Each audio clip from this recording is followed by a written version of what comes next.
There comes a moment in life, often quietly, often unexpectedly, when wealth stops being about us. It is no longer about how much we earn, how comfortable we feel, or how secure our future looks. It becomes about what remains when we are no longer in the room. This is the moment when money transforms from a personal tool into a generational responsibility. And every serious wealth book, whether it speaks openly about legacy or not, eventually leads the reader to this realization. Building wealth is easy compared to building a legacy that lasts. Most people misunderstand what a financial legacy truly is. They imagine inheritance, trusts, numbers passed from one generation to the next. But the books tell a deeper story. Money without wisdom is temporary. Wealth without values is fragile. And assets without understanding often become burdens rather than blessings. The real legacy is not what you leave behind, it is what you leave inside the people who inherit it. The mindset, the habits, the relationship with money itself. Consider the family studied in The Millionaire Next Door. Many of the most successful generational wealth builders were not focused on creating heirs who lived comfortably. They were focused on creating heirs who lived competently. They resisted the temptation to rescue their children from discomfort, understanding that struggle, when guided, is a teacher. They taught restraint before abundance, effort before entitlement, responsibility before reward. Their legacy was not luxury, it was capability.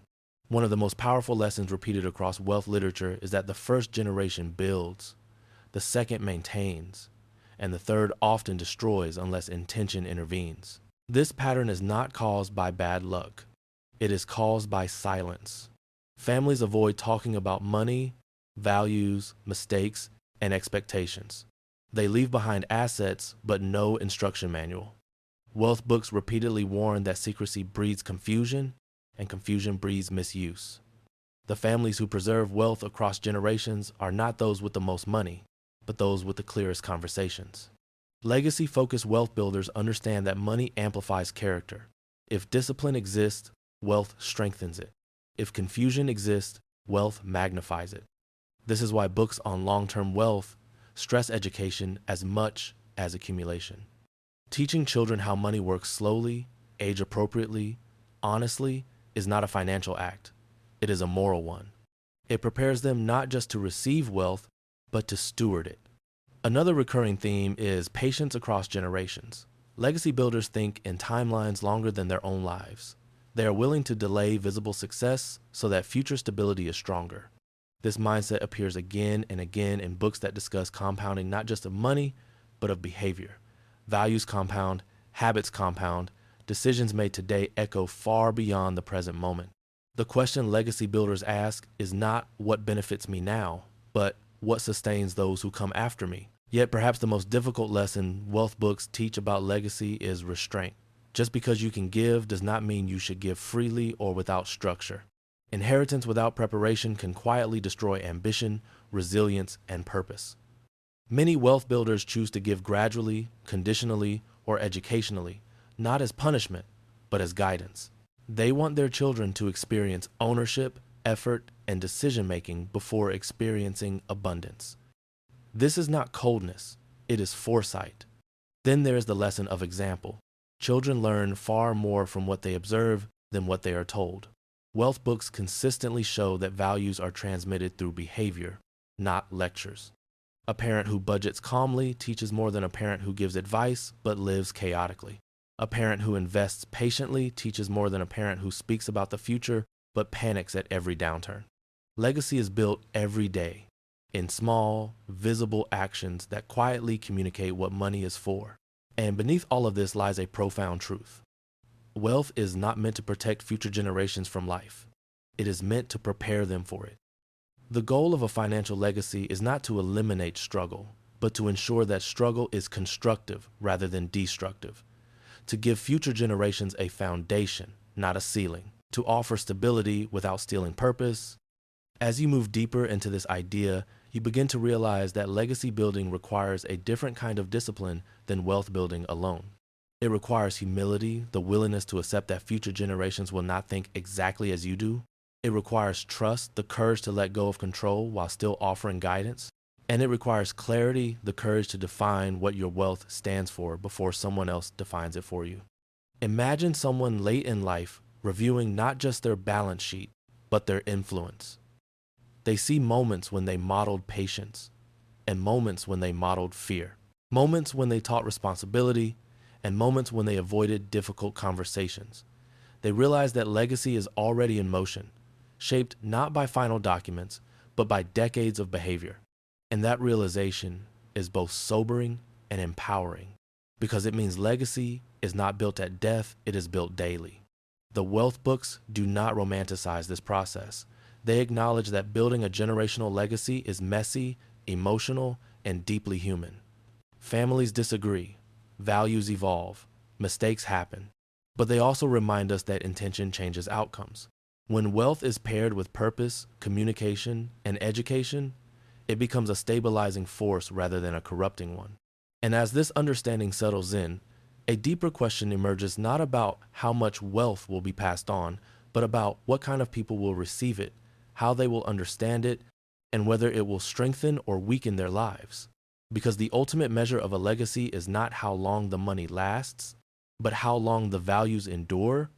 And it is at this point when the focus shifts from accumulation to transmission that the story truly deepens, inviting us to explore how the most enduring families design systems, principles, and narratives that allow wealth to survive not just markets, but time itself.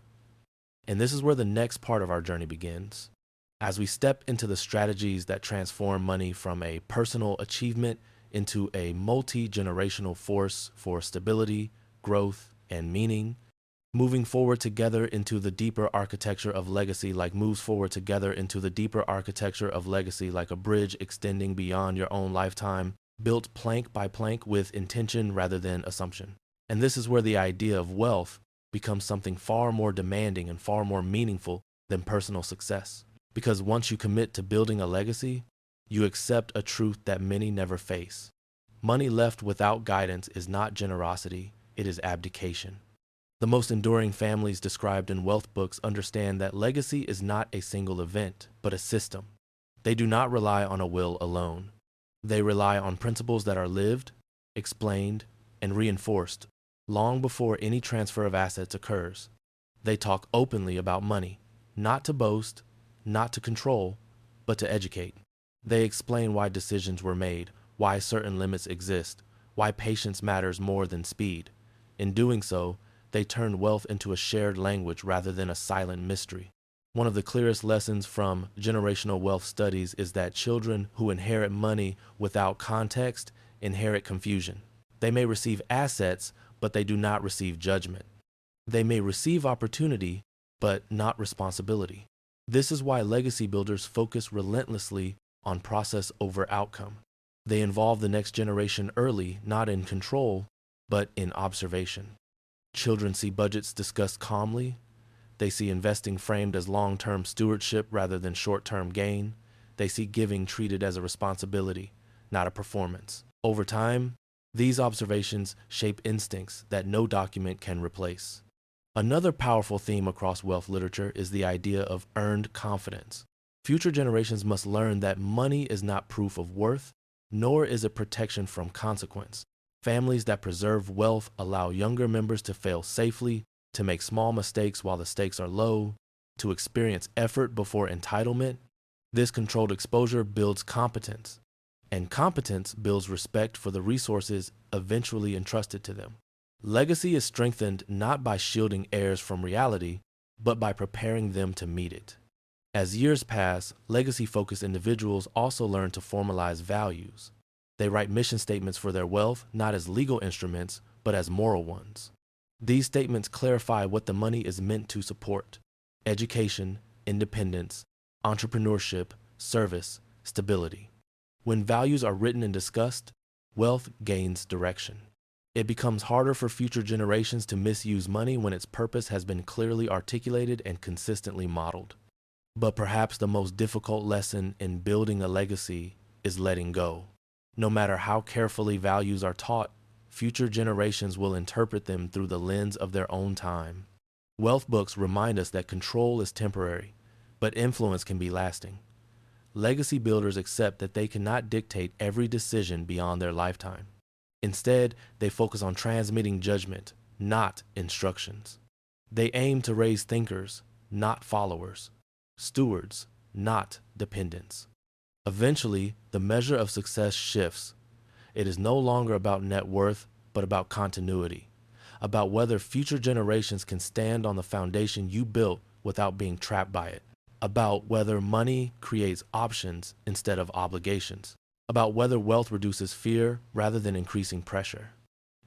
And when that balance is achieved, money becomes what it was always meant to be, a quiet supporter of human potential, not a substitute for it.